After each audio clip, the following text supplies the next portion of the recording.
And implications of Israel's war in Gaza have been seen and felt across the world. Here in the United States, many universities have been witnessing massive unrest as a direct result. Among them is the prestigious Ivy League institution Columbia University in New York City. The protests have turned into a full-blown crisis for the city and the university. The Ivy League school has had a turbulent week with protests leading to the arrest of more than 100 students over Israel's onslaught in Gaza and the Biden administration's support of Israel. The protesters are, in fact, pressing the school to sever all ties with Israel. Now, U.S. President Joe Biden has slammed anti-Israel protests and has warned of an alarming surge in anti-Semitism. Our next report breaks it all down.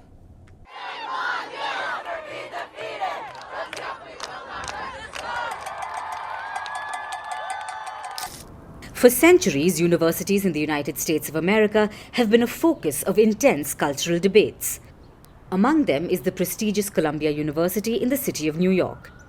The Ivy League school has been in the middle of a full-blown crisis since the October 7th Hamas attack on Israel and the Israeli military's ongoing assault in the Gaza Strip. Tensions have been running high in over 6 months of war.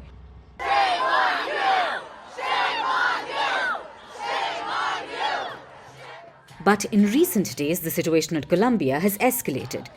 Palestinian flags, anti-Israel slogans, and placards threatening the repeat of an October 7th attack were becoming a common sight on the Columbia University campus.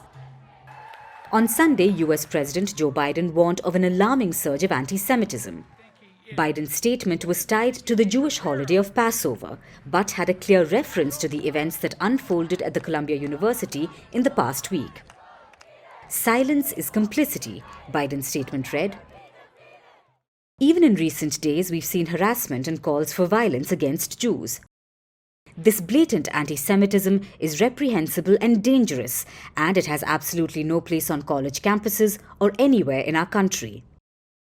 My commitment to the safety of the Jewish people, the security of Israel, and its right to exist as an independent Jewish state is ironclad.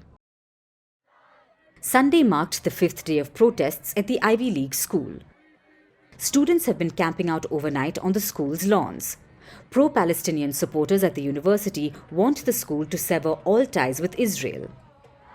Columbia University has an exchange program with Tel Aviv University, so they want the school to boycott all activities associated with Israel. Can you hear my voice? Yeah! I first want to say that I stand here in solidarity with each and every one of you. Yeah!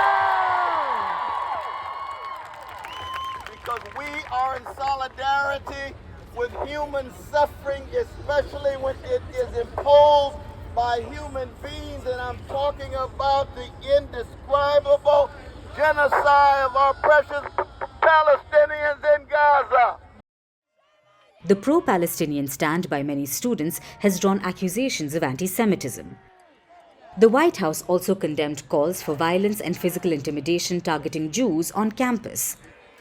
A rabbi associated with an Orthodox Jewish student organization at the university strongly advised Jewish students to go back home and remain there. Last week, over 100 protesters were arrested.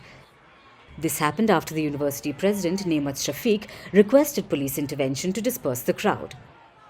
The university president said that the protesters had violated campus security regulations. The daughter of Democratic Representative Ilhan Omar was among those detained. Columbia University notified the NYPD that a group of students who were occupying the south lawn of the university's campus were in violation of numerous university rules, had been suspended, and were trespassing. The university requested the NYPD respond to the campus and intervene if necessary. The police department then sent resources to Columbia per the university's request and were brought onto the campus. After numerous warnings were given and attempts made to disperse the crowd, the individuals still refused to leave. So at that point, based on the university's wishes to clear the south lawn, which again is university property, arrests were made for trespass. These arrests were made without incident. Several students involved in the protest said they were also suspended. The school said it was still identifying students involved in the protests and that more suspensions would be forthcoming. New York Mayor Eric Adams said he was disgusted and horrified by reports of anti-Semitism at Columbia. New Yorkers have every right to express their sorrow, but that heartbreak does not give you the right to harass others, to spread hate. And I urge everyone who is protesting to please do so peacefully and respectfully, because we will not be in a city of lawlessness. In this moment of heightened tension around the globe, we stand united against hate. The encampment by protesters began the same day that Columbia's president testified before Congress about anti-Semitism on campus. Trying to reconcile the free speech rights of those who wanted to protest and the rights of Jewish students to be in an environment free of discrimination and harassment has been the central challenge on our campus and numerous others across the country. Regrettably, the events of October 7th brought to the fore an undercurrent of anti-Semitism that is a major challenge, and like many other universities, Columbia has seen a rise in anti-Semitic incidents. Several members of the U.S. Congress have raised concerns over pro-Palestine protests. Some congressional Republicans demanded that the university president Shafiq step down, accusing the school leadership of having lost control of the campus. As the presidential election nears, President Biden's policy on Israel's ongoing war against Hamas in Gaza calls for a tough balancing act. Joe Biden is battling dwindling support among progressives, the Arab Americans, and Muslim voters. Cries of Genocide Joe and Ceasefire Now have been following him on campaign trails. So, a crackdown on pro-Palestinian students at Ivy League schools right now are likely to hit Biden's popularity even further. From impeachments to inaugurations, if it's a political story, we are on the scene. The race for the White House is heating up. We're beating Biden. How dare he say that? If it's breaking news, we're live with the latest coverage. From the White House, the State Department, and Capitol Hill, we know the issues, but above all, we know the players to bring you the latest in-depth analysis on all the key stories that we're covering. I'm Eric Ham. Join me from Washington here on Firstpost America.